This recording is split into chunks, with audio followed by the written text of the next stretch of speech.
নমস্কার বন্ধুরা, দীপাস কিচেনে আপনাদের সবাইকে স্বাগত। আমি আজকে একটা পাঁপড় দিয়ে নতুন রেসিপির তরকারি করব। সে কারণে আমি একটা মশলা বানিয়ে নেব। তার আগে সেই মশলাটা আমি বানিয়ে নিচ্ছি। দেখুন আপনারা, খুব সুন্দর কিন্তু হবে রান্নাটা, দেখলেই আপনাদের রান্নাটা করতে ইচ্ছা করবে। হলুদ নিয়ে নিলাম, একটু গুঁড়ো লঙ্কা নিয়ে নিলাম, এখানে আমি একটু ধনে গুঁড়ো দিয়ে দিলাম, এতে জিরে গুঁড়ো দিয়ে দিচ্ছি আমি এই 2 চামচের মতো, ছোট চামচের এই মাপ করে নিলাম আমি। এর মধ্যে একটু জল দিয়ে দিচ্ছি। মশলাটা আমি ভালো করে গুলিয়ে রেখে দিচ্ছি, যাতে রান্নার সময় আমার তাড়াহুড়ো না করতে হয়। এখানে দেখুন, আমি পাঁপড়ের রেসিপিটা করব বলে এখানে পাঁপড় নিয়ে নিয়েছি 5খানা মতো, 5খানা পাঁপড় নিয়ে নিয়েছি। আর এখানে কাঁচা লঙ্কা আমি কেটে নিয়েছি ছোট ছোট করে একদম। আর এই ছোট ছোট করে কিউব কিউব করে আমি টমেটো কেটে নিয়েছি। এটা আমার রান্নায় লাগবে। আর কি কি লাগবে আমি রান্না করার সময় বলছি। আলু সেদ্ধটা আমি বসিয়েছি, আলুটা সেদ্ধ হয়ে যাক, তারপরে আপনারা আলু সেদ্ধটা আগেও করে রাখতে পারেন। এটার মধ্যে আমি একটু চাট মশলাও দিয়ে দিলাম, দিয়ে এটা মিশিয়ে দিলাম আমি আলুগুলো ম্যাশার দিয়ে একটু ম্যাশ করে নেব। আর আপনারা যদি আগে থাকতে আলুটা সেদ্ধ করে রাখেন, তাহলে গ্রেটার দিয়ে একটু গ্রেট করে নেবেন, ছোট গ্রেটারটা দিয়ে। টমেটোটা আমি একটু দিয়ে দিচ্ছি, কোচানো কাঁচা লঙ্কাটা দিয়ে দিলাম, একটু নুন দিয়ে দেবো টমেটোটা তাড়াতাড়ি সেদ্ধ হয়ে যাওয়ার জন্য। টমেটোর মধ্যে আমি আলুটা দিয়ে দেবো, দিয়ে আলুটা নুন দিয়ে ভালো করে ভেজে নেবো। স্বাদ অনুযায়ী নুন দিয়ে দেবো, একটু হলুদ দিয়ে দিচ্ছি আমি, যাতে কালারটা হয়। এবার আমি ভালো করে এটাকে ভেজে নেব। আমি এখানে 200-র মতো পনির নিয়ে নিয়েছি, টোটাল সবটা মিলিয়ে। তো আমি পনিরটা এটা দিয়ে গ্রেট করে নেব। আমি এতটা পনির গ্রেট করে নিলাম গ্রেটার দিয়ে। এবার এই পনিরটা আমার আর লাগবে না, আমি এটা তুলে দিচ্ছি। এই আলুটা ভেজেছি আমি এর মধ্যে দিয়ে দিলাম। পনিরের জন্য একটু স্বাদ অনুযায়ী নুন দিয়ে দিলাম। সম্পূর্ণ নিরামিষ, একটুখানি চিনি দিয়ে দিলাম, নাহলে খেতে ভালো হবে না। এবার এটাকে আমি খুব ভালো করে ভেজে নেব।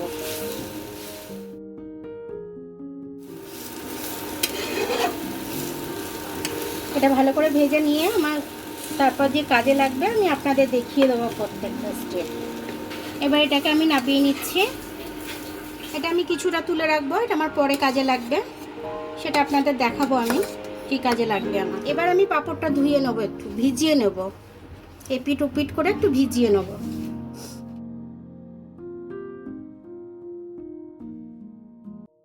পাঁপড়গুলো আমি ধুয়ে নিয়েছি, বেশি একটা ভেজাতে যাব না আমি। এবার আমার এই আলুর কোট থেকে আমি আলুর কোটটা কিছুটা করে দিয়ে দেবো।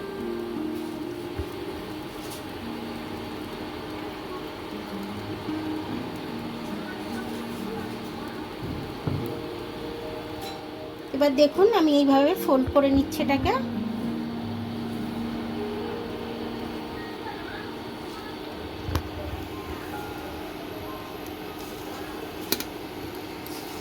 এইভাবে ফোল্ডটা করে নেব আমি।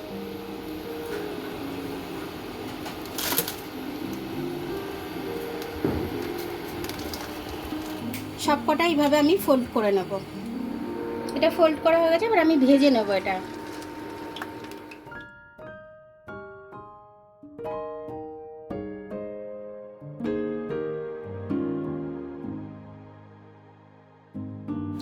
দেখুন এইভাবে আমি ভেজে তুলে নিচ্ছি।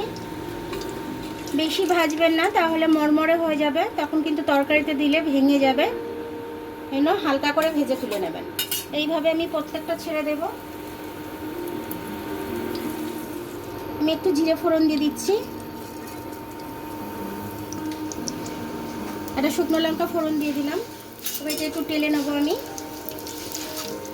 টমেটোটা আমি একটু দিয়ে ভেজে নেব। টমেটোটার মধ্যে নুন দিয়ে দেবো, টমেটোটার মধ্যে একটু নুন দিয়ে দিলাম, তাড়াতাড়ি সেদ্ধ হয়ে যাবে বলে। আমি একটু চাপাও দিয়ে দেবো এটা, যাতে আমার টমেটোটা সেদ্ধ হতে সুবিধা হয়। ওই ফাঁকে আমি একটু এতটা আদা আমার লাগবে না, এই এতটা লাগবে, গ্রেট করে নেবো ওটা আদাটা। টমেটোটা আমার মোটামুটি সেদ্ধ হয়ে গেছে। এবার এটার মধ্যে আমি যে আদাটা গ্রেট করে রেখেছি সেই আদার গ্রেটটা দিয়ে দিলাম, কাঁচা গন্ধটা চলে যাবে। তাহলে আমি যে মশলাটা বানিয়ে রেখেছিলাম এই মশলাটাকে আমি গুলিয়ে দিয়ে দিচ্ছি এর মধ্যে। এবার আমি ভালো করে এটাকে কষে নেব, যতক্ষণ এর কাঁচা গন্ধটা যাচ্ছে আমি ততক্ষণ খুব ভালোভাবে কষে নেব। কাশ্মীরি লঙ্কাটা আমি দিয়ে দিলাম একটু কালারের জন্য, এটাও আমি কষে নেবো ভালো করে। এর সাথে তেল ছেড়ে দিলে এখন বুঝতে পারবো যে কষাটা হয়ে গেছে। দেখুন তেলটা ছেড়ে দিয়েছে আমার চারিদিক দিয়ে। এবার আমি বলেছিলাম না এটা আমি তুলে রেখে দেবো, আমার লাগবে, এটা আমার গ্রেভি করতে লাগবে। আর আমার পুর দিতেও ততটা সবটা লাগেনি, আমার যতটা বেঁচে গেছে আমি দিয়ে দিলাম।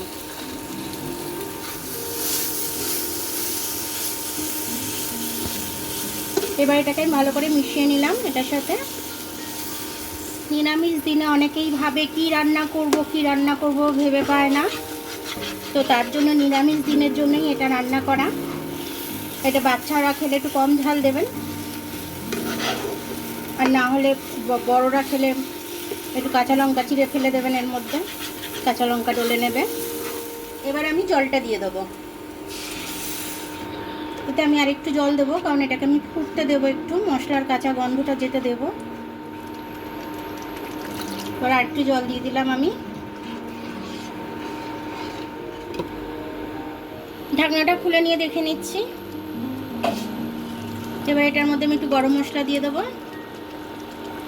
আর যেহেতু নিরামিষ একটু চিনি দিয়ে দেবো এটার মধ্যে। আমি একটু চিনি দিয়ে দিলাম অল্প করে,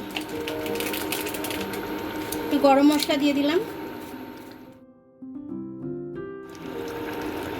নিরামিষ তরকারি তো একটু ঘি দিলে ভালো লাগবে খেতে, একটু ঘি দিয়ে দিলাম আমি। এবার দেখুন আমার সব কিছু দেওয়া হয়ে গেল এটার মধ্যে।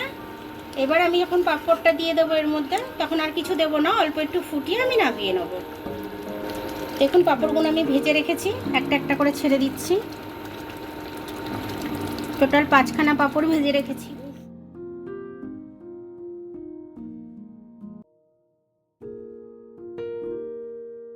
হাই ফ্লেমেই আছে এটা, আমি আর চাপা দেবো না, কারণ চাপা দিলে পাঁপড়টা খুব বেশি নরম হয়ে যাবে, ওই জন্য আমি এটা চাপা দেবো না। এবার আমি এটাকে একটু বাদেই নামিয়ে নেব। এটা আমার হয়ে গেছে রান্নাটা, পাঁপড়ের তরকারিটা দেখেছেন খুব সুন্দরভাবে রান্নাটা হয়েছে আমার, খেতেও খুব টেস্টি হয়েছে। আমি একটু টেস্ট করে দেখেছিলাম, তো আমি এটা নামিয়ে নিচ্ছি। এটা ছড়ানো প্লেটেই নামাচ্ছি, কারণ পাঁপড় তো না হলে ভেঙে যাবে একটা ছোট জায়গার মধ্যে দিলে পরে। দেখুন আমার পাঁপড়ের তরকারিটা কিন্তু হয়ে গেল খুব সুন্দরভাবে, আপনাদের সাথে সবটা শেয়ার করেছি। নিরামিষ দিনে যদি ভেবে না পান কি করবেন, সেদিনকে ঘরে পাঁপড় থাকলে পাঁপড় দিয়ে এইভাবে রেসিপিটা তৈরি করে নেবেন, সবাই খাবে। পরোটা দিয়েও খাওয়া যেতে পারে এটা, আপনার নান দিয়েও খেতে পারবেন, রুটি দিয়েও খেতে পারবেন, ভাত দিয়েও তো ভালো লাগবে। তো এটা আপনারা করে খেয়ে অবশ্যই আমাকে কমেন্টস করে জানাবেন যে আপনাদের কেমন লাগলো আমার ভিডিওটা। আমার ভিডিওটা দেখার জন্য অনেক অনেক ধন্যবাদ। আমার ভিডিওটা যদি আপনাদের পছন্দ হয় লাইক, সাবস্ক্রাইব, বেল আইকনটা একটু টিপে দেবেন, আর যদি ফেসবুক থেকে দেখেন লাইক আর ফলোটা একটু করে দেবেন। আবার কাল দেখা হবে নতুন রেসিপির সাথে, ততক্ষণ আপনারা ভালো থাকবেন, আমি আসছি।